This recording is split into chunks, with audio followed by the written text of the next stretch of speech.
کیا میں مسترد نہیں ہو سکتا؟ اہل تفسیر نے، اہل معرفت نے لکھا کہ جس امت کو یا ایھا الذین آمنوا رب کہہ رہا ہے اس کو بھی ایمان کی دولت ہی نصیب ہو۔ دیکھو نا کیا وہ لوگ سمجھ پاتے ہیں۔ وہ کہتے ہیں اگر جبریل امین اپنے امین کے لقب سے انہوں نے مستنبط کر لیا کہ اب میں تا قیامت مسترد نہیں ہو سکتا، مقبول ہی رہوں گا۔ اور فرماتے ہیں جس خطاب کو اللہ ایمان کے ساتھ شامل کر لے، جس کو اللہ ایماندار کہہ رہا ہے، اس کے ایمان کا بھی یقین ہونا چاہیے کہ اللہ کریم مجھے بھی ایمان پر ہی موت عطا کرے۔ بلکہ انہوں نے ایک مثال بھی دی، انہوں نے کہا دیکھو یہ جو تھے نا بنی اسرائیل، میرا خیال ہے میں اور آپ تو چونکہ مطالعہ ہی نہیں رکھتے، ورنہ ان کی بڑی لمبی چوڑی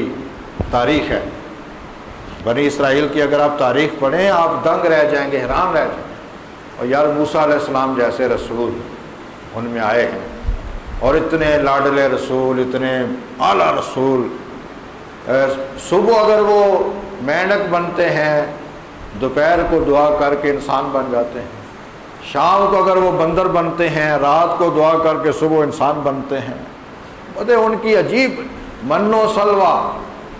آپ جانتے ہیں اس قوم پہ نازل ہوتا رہا، عجیب ان کی پوری تاریخ ہے۔ اور ان کو اللہ پاک نے بڑی شانیں، بڑی عظمتیں دیں، لیکن قرآن مجید میں پڑھیے جب انہوں نے انبیاء کو ٹھکرایا، قرآن کے لفظ ہیں، اس کو خاص طور وہ لفظ ہیں وَضُرِبَتْ عَلَيْهِمُ الذِّلَّةُ وَالْمَسْكَنَةُ، مسکین، ضُرِبَتْ عَلَيْهِمُ الذِّلَّةُ وَالْمَسْكَنَةُ، ہم نے ان پر ذلت اور مسکنت، فقر اور محتاجی یہ مسلط کر دیا۔ اس جملے کو پڑھو اور پھر ان کا خطاب پڑھو، یا ایھا المساکین، یعنی جن لفظوں کے ساتھ اللہ کریم نے ان کو خطاب کیا تھا اور انجام بھی وہ ہوا، وَضُرِبَتْ عَلَيْهِمُ الذِّلَّةُ وَالْمَسْكَنَةُ، کیونکہ اللہ تو جانتا ہے نا کہ انہوں نے کیا کیا کرنا ہے۔ اب انہوں نے، اہل تفسیر نے کہا کہ ذرا ان کا انجام بھی دیکھ لو، اور مصطفیٰ کے دیوانوں کو کہا لا تقنطوا من رحمت اللہ ان اللہ یغفر الذنوب جميعا، کہ تم میری بارگاہ میں توبہ کر لو، میں تمہارے تمام گناہ معاف فرما دیتا ہوں۔ اور ادھر یا ایھا الذین آمنوا کا لقب کہا تاکہ لوگوں کو سہارا مل جائے کہ اللہ پاک جب ہمیں ایماندار کہہ رہا ہے تو امید ہے کہ ہمارا خاتمہ بھی ایمان پر ہو۔ یہ جو ابلیس ہے، ابلیس شیطان، اس سے حضور نے پوچھا، فرمایا کہ تجھے میری رحمت سے کیا حصہ ملا؟ اس نے کہا کہ یا حضور مجھے وہ دن آتا جب میں حضرت آدم کو سجدہ نہیں کیا تو مجھے ایک اس دن تھپڑ لگتا تھا، مجھے مار پڑتی تھی اس دن، لیکن جس دن سے آپ آئے ہیں نا اللہ کریم نے تھپڑ روک دیا کہ بھائی حضور آگے ہیں، اس کی وجہ سے اس پر بھی رحمت کا نزول فرما۔ یعنی آپ کسی گوشے کو پڑھو حضور سراپا رحمت، اور اس پہلو کو بھی مجھے اور آپ کو پڑھنا چاہیے، بلکہ جب رحمت کا ذکر آئے تو مجھے اور آپ کو رحمان سے شروع کرنا چاہیے۔ رحمان، بسم اللہ میں 2 لفظ شامل ہیں، ہم بسم اللہ پڑھتے ہیں نا،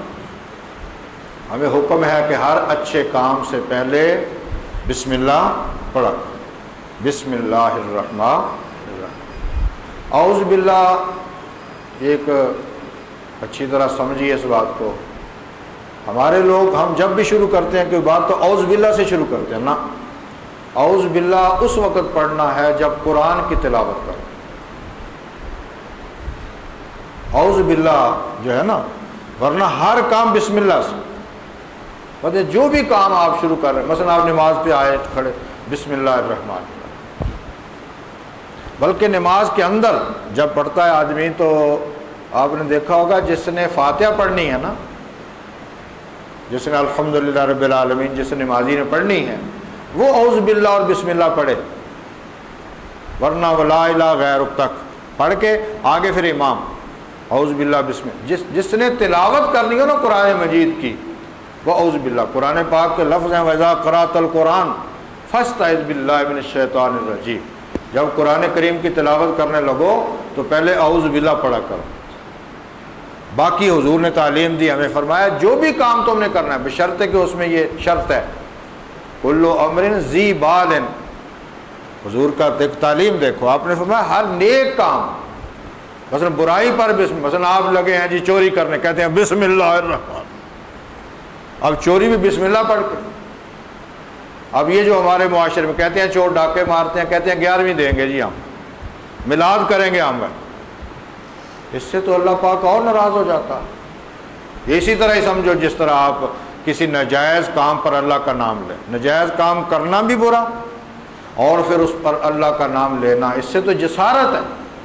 اس سے تو ہو سکتا ہے ایمان سے نکلنے کا خطرہ لاحق ہو جائے۔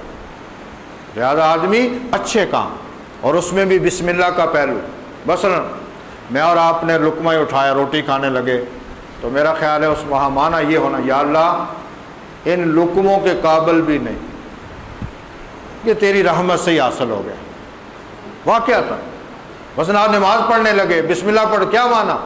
کہ یا اللہ میں اس لائق تو نہیں تھا کہ تیرے دربار میں حاضر ہو جاؤں، تو نے مہربانی کر۔ بھائی باقاعدہ یہ تصور ہے، تو آدمی ہر جگہ پر جو بھی آپ شروع کریں بسم اللہ، اور اس میں پھر 2 نام ہیں اللہ کے، پہلے تو لفظ اللہ، لفظ اللہ کے علاوہ جتنی صفاتی نام ہیں ان میں اگر آپ غفار کہیں، علیم کہیں، حلیم کہیں تو اللہ کی ایک شان، لیکن اللہ کہو رب کی ساری شانیں اس میں شامل ہیں۔ لفظ اللہ،